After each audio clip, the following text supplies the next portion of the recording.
Herinandro taty aoriana nokafana tamin'ny fomba ofisialy ny fivoriana tsy ara-potoana teo anivon'ny anteny mera-pirenena tsy mbola nisy nivaingana tamin'ny fifandraisan-dahatra ireo solombavambahoaka tsy totosa androany ny fandiniana sy ny fandaniana ilay volavolana fitsipika anatin'ny ife ny anteny mera-pirenena. Raha nandrandraina anondratra ny Air Madagasikara dia vao maika nitambesatra ary nahafaty antoka an'ity kompania ity ireo fiaramanidina Airbus roa izay tsy mety tafavoaka ny lisitra maintin'ny vondrona Europeana hatramin'izao. Tokony ho vita amin'ity taona ity anefa ny fifanarahana vente location izay nazahoana andreo Airbus roa ireo.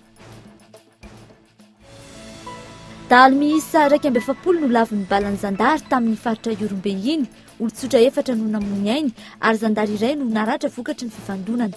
Maherin'ny 200 ireo malaso mpangalatrobony ny fanenjehana tamin'iny herinandro iny. Raha tambatra, omby 700 no nangalariny izy ireo. Ary farany, teratany Anglisy no fantatra fa tompon-daka tamin'ny lalao free run. Fihetsika ara-panantanjahanteny tsy dia mahazatra loatra nefa sarotra tao no vitan'izy ireo lahy ireto. Zava-bita miavaka tafiditra ao anatin'ny boky Guinness 420 entina aminao anio. Ny andindinina avy hatrany.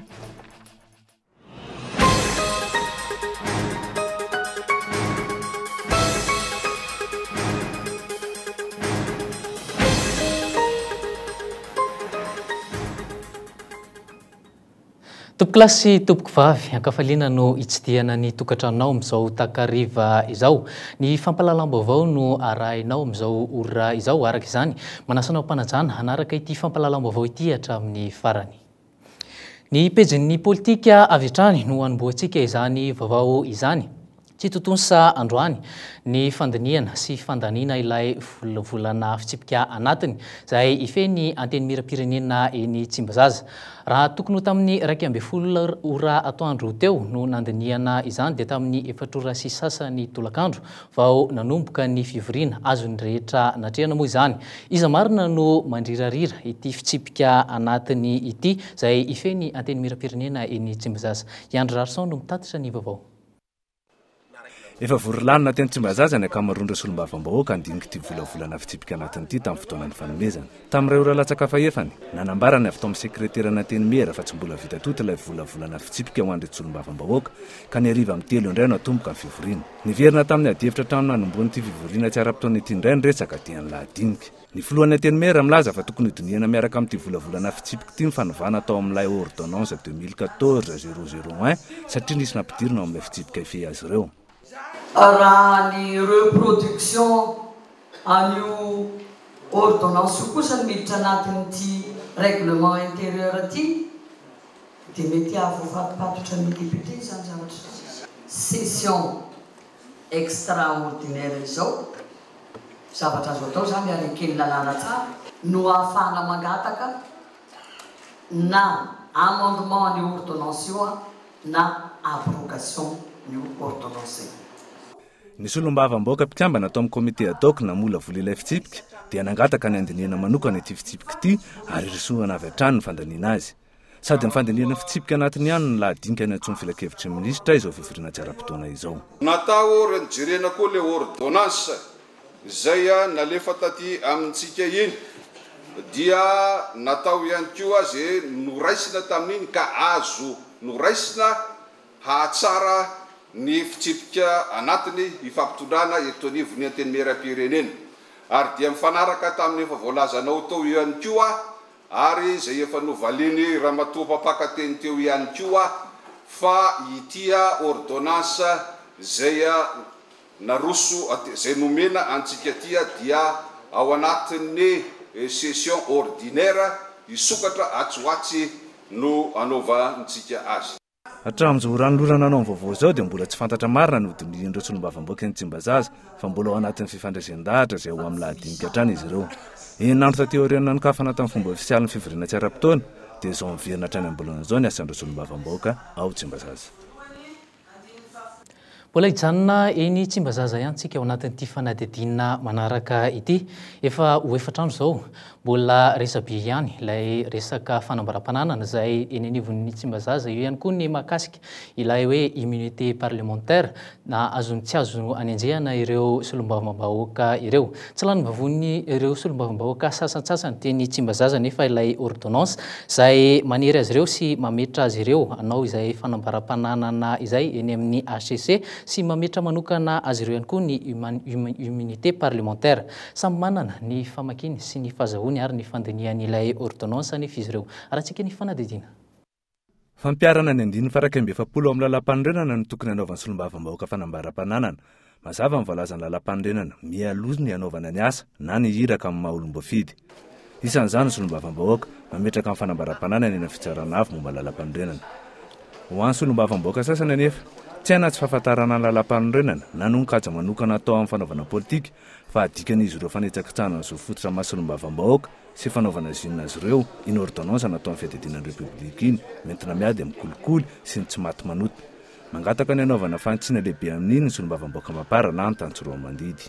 Voalohany ary immunité parlementaire tsy sanatria hoe fialokalofana ny atao amin'ny député dia izay no mahataitra anay fa farafahakeliny tokony ilaina mba hiarovana ny député amin'ny fanehoan-kevitra ataony ireny. Le resaka déclaration de patrimoine tamin'ny 2004 tamin'ny napetraka ny Bianco dia efa nisy ny lalàna nivoaka fa ny mpitondra fanjakana ambony afa-tsy ny filoham-pirenena 3 volana aoriana andraisan'ny toerana dia tokony hanao an'ilay déclaration de patrimoine.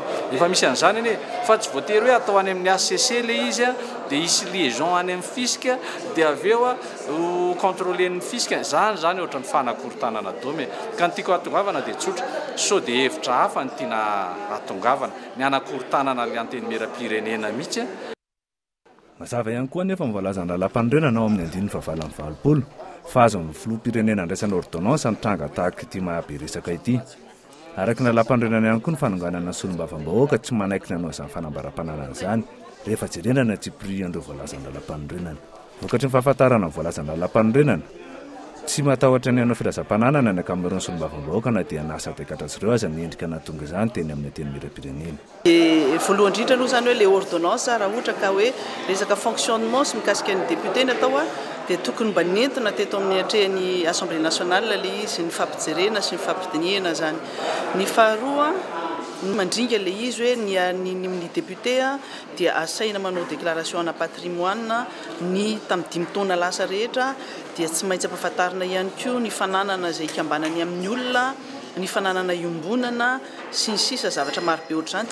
Ao anatin'ny ordonnance misy resaka immunité tafiditra ao anatiny mihitsy le izy kanefa ihany koa misy ihany koa ny anaty constitution na anatin'ny loi organique mikasika ny député misy resaka immunité ary tsy maintsy ampidirina ihany koa anatin'ny règlement intérieur zany ka izay tsy maintsy mifanaraka amin'ny lalàna misy rehetra fa tsy hoe atao hivizena olona fotsiny na koa hoe anararota-pahefana ihany koa fa le fomba anaovana anazy mihitsy no tsy mety satria aza adiny fa ny député nge élu après un président de la république amin'izao tsika amin'ny teny izao dia ny député no voalanim-bahoaka zany hoe élu au suffrage universel. Nisy fahazarana miady hevitra ny lalàna velona sy ny fampiarana ny lalàna eto amintsika tsy toy ny amin'ny tany republikana sy tan-dalàna maneran'izao tontolo izao mahatonga amin'ny malagasy amin'izao toerana misy azy izao. Maro ireo voambolana amin'ny lalàna ny tsofian'ireo solombavambahoaka ka mahatonga maro amin'izy ireo lasa fitaovana politika tsy fidiny. Rehefa izy iny anefa isan'ny fametrahana ny tan-tan-dalàna fanajana ny lalam-pandrenana ary famerenana indray lanjara moraly entana manatsara ny endriky ny mpanao politika ilay ordonnance momba ny hoe immunité parlementaire indray na ny zotsy azo enjehana amin'ny maha-solombavambahoaka azy. Maro mbola mampifangaro izany amin'ny impunité ka mihevitra fa tsy azo atao ninona na hoe lasa tsy maty manota rehefa lasa solombavambahoaka. Fa mbola hijanona eo amin'izay pejin'ny politika izay hatrany isika tsy mety mampiatrano an'ireo solombavambahoaka amin'ny maha-solombavambahoaka azy moa ny trano fandraisam-bahiny lehibe eto Andrenivohitra. Tsy mbola voalohany vola hofatrano izy ireo tamin'ireo fivorian-dehibe teo aloha. Tsy maintsy mianto tena araka izany ireo député raha te hipetraka amin'ny hotely eto Andrenivohitra. Etsakilan'izay ihany koa anefa dia tsy mbola voatsinjara sy tsy mbola voamboatra araka ny tokony ho izy ny trano fandraisana ny solombavambahoaka ivelan'ny Renivohitra ao amin'ny lapan'ny Tsimbazaza ao. Na izany aza nisy ireo solombavambahoaka no nilaza fa tsy manan-kaleha na trano onenana izany. Nisy koa ny ezaka nataon'ny fitondrana na mpanatanteraka ho fanomezana asina ireo solombavambahoaka ireo ka navoaka tamin'ity androany ity ihany koa ny karaman'izy ireo 3 volana izay niampy ny atsasaky ny solika tokony ampiasain'ireo solombavambahoaka ireo. Toy izao ny fanazavana. Tsy manana budget zahay dia mipetraka amin'le trano amin'le tany ratsy io ny solombavambahoaka izay tsy mendrika azy io izay manambany azy io niezaka moa zahay ireo OC izay asin'ny solombavambahoaka zay nametraka azy tany amin'ny hôtely nefa ny frais d'hôtel farany teo mbola tsy payé atsamotsika amin'ny teny zao dia sarotsy amin'le opérateur hôtelier zany no mbola hiampy an-trano ny député amin'izao fotoana zao. Androany moa zany dia efa mahazo avance na carburant ny député. Avance moa le izy satria mbola tsy manana budget zahay ahafahana manampaka tsara dia hoe ohatran'izao ny quota azo e. Donc arakaraka ny approvisionnement no anometana avance. Dia ny karama koa moa fa mandeha any ny rappel na 3 mois janvier, février, mars. Mampanontany tena ny olom-pirenena amin'izao fotoana izao ny mahakasika ny fiara-miasan'ny Madagasikara amin'ireo firenena any ivelany. Araka izany efa andalana ny famatsim-bola amin'ireo vondrona Europeana ho an'ny Madagasikara raha nambaran'ny maso ivoany Leonidas Tezapitsidis tamin'ny fitsidiana ny ministeran'ny raharaham-bahiny tetsy Anosy androany. Andro vitsivitsy ihany koa sisa no andrasana dia ho afaka ny sazan'i Madagasikara. Tsy nitsahatra akory ny fanampianan'i Madagasikara tao anatin'ny krizy raha nambarany hatrany fa ny miasa tamin'ny gouvernement sy ny mpitondra no najanona hatramin'ny taona 2014. Arahantsika izay fanampanazavana izay. Il y a des financements qui sont déjà en cours. Nous avons un portfolio des projets qui ont démarré depuis 2-3 ans, d'un montant total d'à peu près 360 millions d'euros qui sont en cours. Il y a des projets qui vont durer 1 an, 2 ans, 3 ans, 4 ans. Ce sont des programmes en appui des services de base dans les domaines de la santé, éducation, et développement rural, lutte anti-acridien. Il y a plein de domaines. Pejin'ny fitaterana kosa indray no anoizantsika ny fampalalam-baovao, izany hoe ny pejin'ny fitaterana anabagabaka. Tokony ho vita ao amin'ity taona ity ny fifanarahana vente location izay nazahoan'ireo Airbus 2 ny Air Madagasikara. 2 taona ty aoriany ny vidianana ireo fiaramanidina ireo anefa mboaro ny fantiantoka ara-toekarena ateraky ny mbola tsy fahafan'ny Madagasikara tao aminatin'ny listra be. Ireo fiaramanidina Airbus ireo anefa no everina fa fiaramanidina ny Air Madagasikara voalohany hatramin'izay nijoroany izay. Noho izao miteraka fantiantoka izao indray rehefa tsy mety tafavoaka ny listra maintin'ireo vondrona afrikana isika eto Madagasikara. Arahantsika ny fanadadiana iarahana amin'ny Niandro Indriraso. Ny 12 avril 2024 no nahazo ny Airbus 340-300 voalohany Air Madagasikara izay natao anonsidina makany Frantsa miazo any Paris Marseille. Ny 30 jona kosa ny tonga ny Airbus faharoa izay natao ifamezivezy makany Azia toy ny any Bangkok sy Guangzhou. Izy ireo no fiaramanidin'ny Air Madagasikara voalohany ary tokony ho vita tamin'ity taona ity ny fifanaraham-barotra sy fanofana na vente location izay nahazona azy. Manampitrotraka ny fatiantoka efa niainan'ny kompania no ny fahasimban'ireo fiaramanidina ireo lavatra amin'ny nahazona azy ny fijanonan'ny Madagasikara amin'ny listra be hatramin'izao fotoan'izao. Mbola tokony afaka hiarina nefa ny kompania Air Madagasikara raha ny hevitry ny mpahay toe-karena iray nanontanianay. Dia ny conséquence économique an'izay dia misy hoe vola tokony niditra ho an'ny Airmady. Raha ohatra ka lasa afaka nandeha tany ny roplanany dia voatery izy zany miara-miasa amina kompania aérienne hafa. Dia ohatrany hoe mividy seza zany izy amin'ireny kompania ireny dia lasa any amin'ilay kompania hafa amin'ny volany tena miditra fa tsy amin'ny Airmady. Zay zany ohatrany hoe lasa misy manque à gagner zany ohatrany hoe perte de revenu ho an'ny Air Madagasikara. Ny roplanina ny Airmady izay mividin'ny Airmady le hoe Airbus maromaro ho an'ny Airmady ireny mbola manidiny ireny aty amin'ny vol régional ary ampiasainy ireny amin'ny vol makany Azia. Dia donc zany amiko tsy tena hoe perte be loatra le hoe marina fa perte fa tsy tena hoe anapotika tanteraka ny Airmady le tsika le mbola tsy afaka makany Europe zany.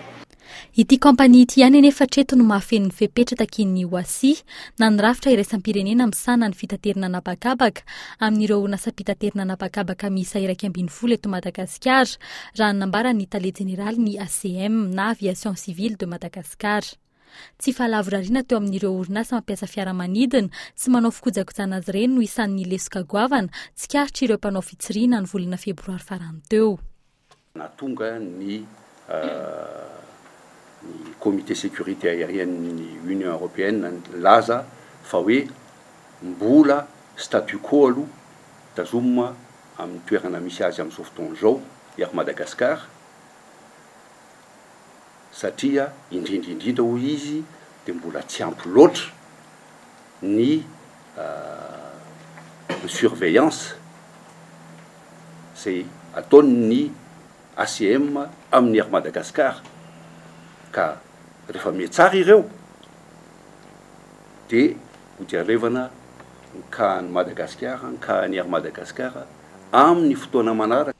Voatery nampijanona ny fanarahana tamin'ny ACMI izay orinasa ny Air France nandray an-tanana ny fikojakojana ireo Airbus ireo ny ery Madagasikara ny volana febroary tamin'ny taondasa. Fanamby apetraky ny tale vaovaon'ny ACM ny anatsarana ny rafitra eo anivon'ny ACM anatsarana ny fanaraha-maso ireo fiaramanidina hatramin'ny volana jolay ho avy izao. Ny volana novambra ho avy izao no isy ny fivoriana nataony avy eo anivon'ny vondrona Europeanina izay andinihina indray ny mahakasika izay mety hahalan'ny Madagasikara na tsy ao amin'ny lisitra be izay. Pejy ny toe-karena hatrany nandritra ny 5 taona tsy nisy fanapahan-kevitra azo natao teto amintsika momba ny fitrandrahana ireo arena ankibon'ny tany.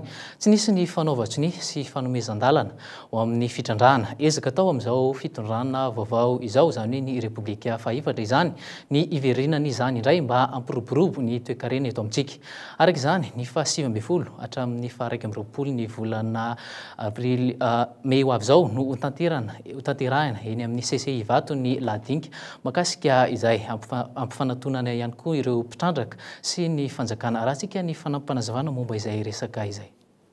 Mandritra ny 3 andro dia mety misy journée anankiray an'ny professionnel, mety misy journée anankiray ho an'ny étudiant ary mety misy journée anankiray ho an'ny public. Dia isy débat ao anatin'io, isy atelier ao anatin'io, isy conférence ao anatin'io, isy projection ao anatin'io, dia isy B2B. Ny mpandray anjara rehetrarehetra ao dia izay olona mitrandraka ny pétrole, ny hydrocarbure, izay olona mitrandraka ny arena ankibon'ny tany minier, dia izay olona misahana ny équipement, izany hoe ny équipement reny engin, pneumatique sy ny sisa rehetrarehetra ireny.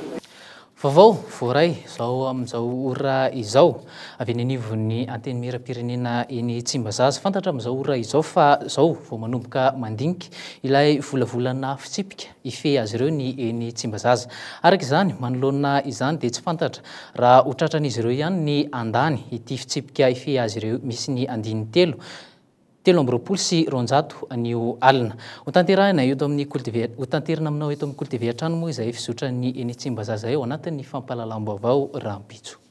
Ijanona kosa eo amin'ny pejin'ny toe-karena isika tao aoriana izay vaovao voaray tamin'ity ora farany ity izay noho ny firongatry ny sekala na taratasim-bola ahafahana manjifa solika sandoka indrindra nanomboka ny taona 7 hatramin'ny taona 12 sy 2 lasa teo nitady vahaolana ny trésor eo anivon'ny ministry ny vola sy ny teti-bola ka vahaolana efa naroson'izy ireo tamin'izany ny ampiasana ny karatra elektronika. Tsy tanteraka nefa izany hatramin'izao fotoana izao niova ny sekala saingy niova loko fotsiny ihany. Tsy mbola hita nefa ny mahasamihafa azy amin'ny sekala teo aloha raha ny nambanin'ireo teo anivo ny Tombozasantsy no tsy diana androany. Rahatsika ny fanadidina miaraka amin'ny Niandro Indrerasoa. Sekala na taratasim-bola ahafahana manjifa solika 2 tapitrisa hatramin'ny 3 tapitrisa ariary eo isan'andro no fetra raisiny ity tompo-panjara solika iray eto ampitatafika ity.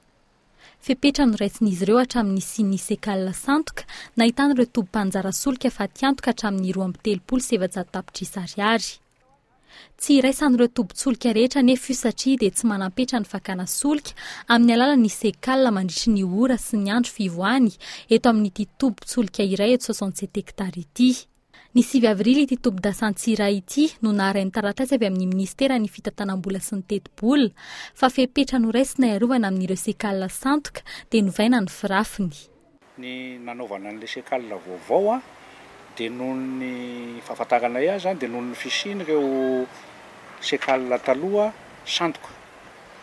Ary izay mihitsy moa ny taratasy azonay aty amin'ny station hoe mba iarovana ny sekala santoka sy mba hisecurisena ny fivarotana ety amin'ny station dia voatery tsy maintsy novaina le sekala le 40 000 ariary sy 25 000 ariary. Zany hoe amin'izao fotoan'izao zany zay tsy mandray tsony an'ilay sekala taloha reny. Mitovy amin'ny fanaraha-maso natao tamin'ireo sekala teo aloha ihany anefa no ataon'ireo pompista amin'ny sekala vaovao. Tsy hitan'izy ireo loatra satria toy izay fahasamihafana eo amin'ny sekala teo aloha sy ny sekala vaovao voalaza ny taratasy avy amin'ny ministera. Ty le hologramme ty io zany no tena tsy maintsy jerena aminazy ty dia ohatrany ihany koa izy tamin'ilay taloha dia série miverina série a.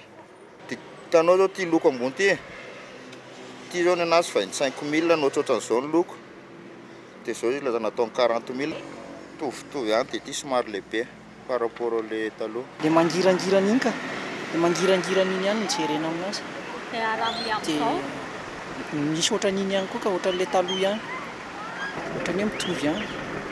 Ilana fanentanana ny mahakasika ity fanapahan-kevitra no raisin'ny ministera ity raha ny hevitry ny mpitatana tobin-dasantsy mba hahafahan'izy ireo manantanteraka ny fanaraha-maso mifanaraka amin'izany. Le note ministériel aloha iny note ihany iny fa eo amin'le hoe fijerena an'le hoe aizaby ny marika ahafantarana fa tena sekala tena izy ty na tena sekala tena santoka ty iny zany ohatran'ny hoe mbola tsy tena ampy fanazavana ety amin'ny tombontsodika ety zany indrindra pompista moa no tena mikirakirana ireny. Vaovao farany voaray mahakasika ny fanovana ireo sekala ho karatra elektronika avy amin'ny fohy be mpitondrana kapobeny misahana ny tahirim-bolam-panjakana na ny DGT ny fanaovana tolobidy ho an'izay orinasa vonona ny andray an-tanana ny fanatanterahana izany. Tsy voafaritra hatreto eto nafepetrana solo ny fanoloanan'ny sekala ho karatra elektronika ity fanapahan-kevitra ity nafepetra vonjimaika ihany. Ivadika pejy hafa kosa indray sika izany hoe ny trangam-piarahamonina. Tsy kely lalana ireo mpivarotra zava-mahadomely eto an-drenivohitra. Toa gasy sy rongony indray no tratrany avy eo anivon'ny polisy miady amin'ny zava-mahadomelina ny farany herinandro teo izay samy nokasaina amidy eto an-drenivohitra avokoa. Niakatra fitsarana androany ary nitoboka-ponja avokoa ireo olona 3 voasambotra. Any amin'ny faritra kosa efa manomboka miverina indray ny ady hevitra ny tokony ampanaran-dalàna an'ity sehatry ny fitrandrahana ny toa gasy ity. Arahantsika ny fanadidina miaraka amin'ny mpanao gazety Zoraka Tandrina. Tamin'ny taona 2014 efa nisy ny volavolan-dalàna nentin'ny solombavambahoaka sasany mba ahafahana mampanara-dalàna ny fitrandrahana ny toa gasy amin'ny indostria amadihana izany ho angovo. Maty akarana ny anefa izany hatreto voarara lalàna ny fanaovana sy fisona azy ity ary lasa toa gasy amidy hosotroina no vokarin'ny mpanao izany any ambanivohitra any. Toa gasy 7,702 litatra no hita teo anatin'ny fiarabe iray tetsy amin'ny tobin-dasantsy tetsy Androndra tamin'ny farany herinandro teo. Nafenina tao ambanin'ny gonimbary ireto bidon 770 nisy ireto toka ireto raha tsy ahivina nahazo antsy avy amin'ny olona tsara sitrapony avy ao amin'ny stupa ny maraina ny sabotsy fa misy kamion mitondra toka gasy avy any Tomasina hiakatra aty an-drenivohitra. Teo ampakana solika no tratra no savaina ilay fiarabe ary nahitana ireto toka ireto. Tratra tena toerana ihany koa ny ramatoa iray tompony ireto entana. Rehefa natao ny fanadihadiana dia niaika izy fa azo tokoa ny toka ary isa tapa-bolana no manafatra entana izy amidy ato an-drenivohitra. Alaina 200 ariary ny toka ary amidy 200 ariary aty an-drenivohitra. Raha lalàna eto amintsika ny fivarotana ny toka gasy. Taloha zany rehefa misy olona ahatratrarana toka gasy dia mandosa azy 5 000 francs isaky ny litatra ary 10 ariary isaky ny litatra. Dia rehefa mahalohany izy zany dia vita eo dia ny toka gasy dorana. Fa arak'ilay lalàna vaovao zany dia ny olona ahatratrarana toka gasy zao dia mandoa 10 000 ariary isaky ny litatra ary tsy maintsy mamita sazy heritaona ka hatramin'ny 2 taona hatramin'ny maizina.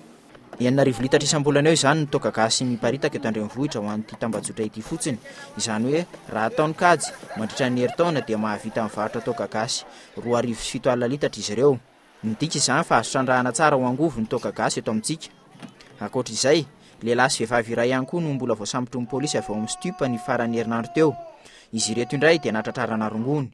Olona tsara sitrapo ihany koa no nanome vaovao ny pôlisy fa misy mivarotra rongony teo amin'ny Kouma 67 hektara. Rehefa nidina tena toerana amin'ny pôlisy dia tratra teny ity lehilahy iray 20 taona ity ary natratrarana rongony 17 kilao tao an-tranony. Rehefa natao ny fanadihadiana azy dia nambara ny fampibatanentana fotsiny izy ary nanondro ity vehivavy 17 taona ity ho mpitomponentana. Rehefa natao koa ny fanadihadiana ity ramatoa ity dia fantatra fa mpandray sy mpivarotra fotsiny izy ireo fa ramatoa avy any Ambovombe no mpandefa ireto entana ireto. Mbola mitoy ny fanadihadiana ataon'ireo mpitandro filaminana. Polijanony eo amin'izay pejy ny trangam-piarahamonina izay atrantsika dahalo misa 170 indray no lavon'ny balan'ny zandary tamin'ny nifaritra Iorombe iny tamin'ny herinandro teo. Olon-tsotra 4 tamin'ireo mpanaradia ihany koa no namony ainy ary zandary iray no naratra mafy vokatry ny fivandonana. Mahery ny 200 ireo malasy mpangalatr'omby no nifanenjika rehefa avy nangalatra omby miisa 770 sy 700 azavady tamin'ny tanàna roa. Mafy ny fifandonana ary omby miisa 70 no efa tavaverina rahantsika ny fanampanazavana. Misy ny fanarahantiana ataon'ny zandary sy ny fokon'olona dia tamin'ilay fanafiana voalohany tao Bemavo zany dia dahalo 7 no lavon'ny balan'ny zandary. Misy manam-boninahitra zany nitarika an'io fanarahanteo tamin'izany. Tavaverina ny omby 770 tamin'ireo 70 ndreo zany vonoany dahalo. Ilay iray fanafiana tao Soserana Triva indray dia nisy ny fifandonana ary nahery vaika satria lasa mitambatra tamina dahalo hafa izay avy any Rantsara Nord. Dia maro nitatra be zany nisan'ny dahalo tafakatra tany amin'ny 200 tany ny fandona tamin'ireo zandary. Dia tamin'izany zany dahalo 430 indray no lavo teo. Raha tambatra zany ny dahalo matin'ny zandary tamin'io dia misy 170. Pejy hafa kosa indray dia nanomboka tamin'ny alina teo ny famindrana ny hydrocarbure nentin'ilay cargo any amin'ny mer Emeraude. Manodidina ny 17 sy 750 faingo 17 sy 700 metatra toratelo no efa tafafindra tamin'ity sambo ity raha toa ka 2 alina no solika nentiny teo aloha. Mitatitra ny vaovao amin'ny Antsoatarobia ny tompon'andraikitra eo anivon'ny faditsirana-tsambo any Antsiranana.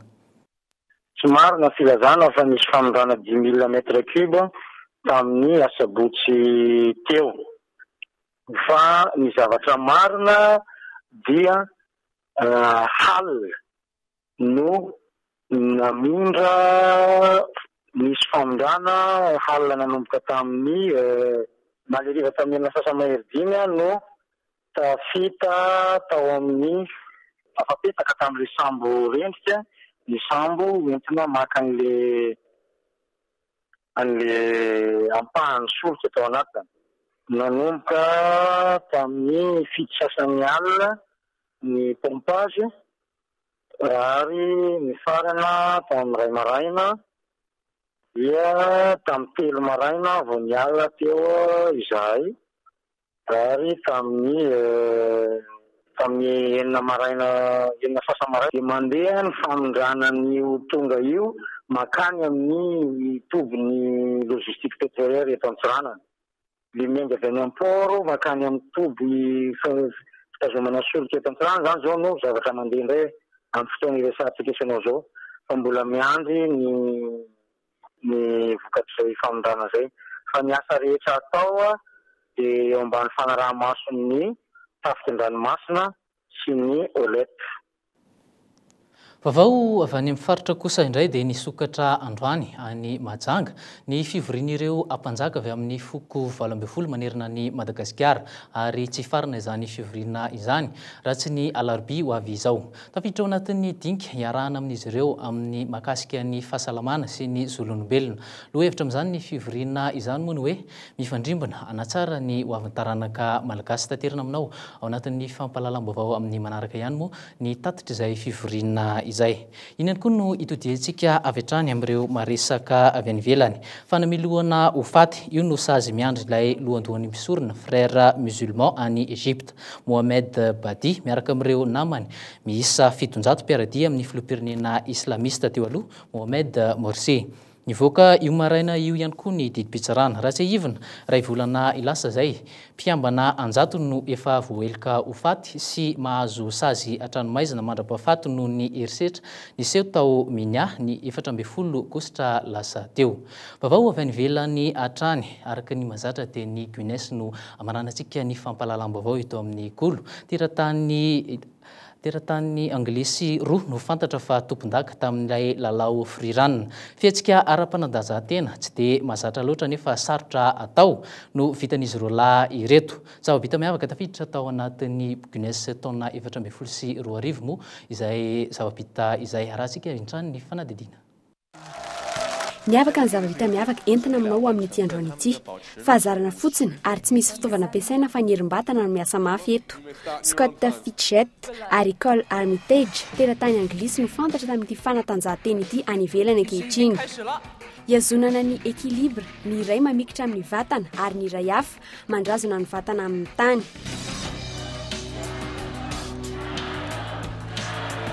Mifampiakina ny fihetsika eto, tandremana ny fianjerana. Tsy maintsy mifandanja ny vesatra amin'ny tongotra ary tsy maintsy tandremana tsy ho mafy loatra ny famikirana ny kibony iray raha toa ka ny sandriny iray no ery ampitazonana azy roalahy ireto. Fanambiny azy ireto ary na dia hita reraka aza ny endriny tsy namelany raha tsy azo ny diplôma ho an'ny Guinness. Mpinamana hatray Scott Scholl, tanora manodidina ny 30 taona ny lehilahy, sangany amin'ny fanaovana ny toy izao miaraka amin'ireo namany efatra izay mitety faritra Eropa amin'ny fampiratiana ny fahaizana. Miandro taona nikarohana izay olo-kafa mahavita mihoatra noho izao zava-bita izao ny toy ny Guinness, voafapo tanteraka fa izy roalahy ireto no afaka nanao lalao miavaka toy izao eran-tany. Taorian'ny 2 minitra sy 4 segondra nahafahana mpafantatra fa azo atao tsara ny toy izao. Miasa mafy ny abdominaux eto, toraka izany ihany koa ny fahaizana mamikitra amin'ny namana. Tsy fitandremana kely fotsiny mety hanerin'ny kibony iray, mitaky famerimberenana am-10 taona ny toy izao. Mipetraka ihany koa ny fanajana lanjy ilainy amin'ny rotota mba hisin'ny équilibre toy ireny mizana fandanjana etam-barotra ireny. Ny taona 14 no efa voarakitra niaraka tamin'ireo vondrana nisy azy izy roalahy ireto, nahitana mpiambana 50 tamin'izay fotoan'izay. Efa taona taty aoriana, vitan'ny Scholl sy Scott ny niazona ny Guinness tamin'ity sanganasany ahitana olon-droa ity. Azo tanterahana tsara ny toy izao, indrindra ho an'ireo manana vatana tonitony eo amin'ny lanja. Iny zava-bita miavaka iny koa no entina manakatona tanteraka izao fampalalam-baovao izao. Angasatranao tompo-klasy tompoko vavy nanaraka izany hatramin'ny farany. Aza tonona kosa ny manaraka ny fandaharana cool sport miaraka amin'ny marjona sy miarana ary aorian'izay fandaharana ara-panatanjahantena izay dia arahanao ny horonan-tsary Broken City. Angasatranao tompo-klasy tompoko vavy nanaraka ny fampalalam-baovao hatramin'ny farany. Veloma tompoka.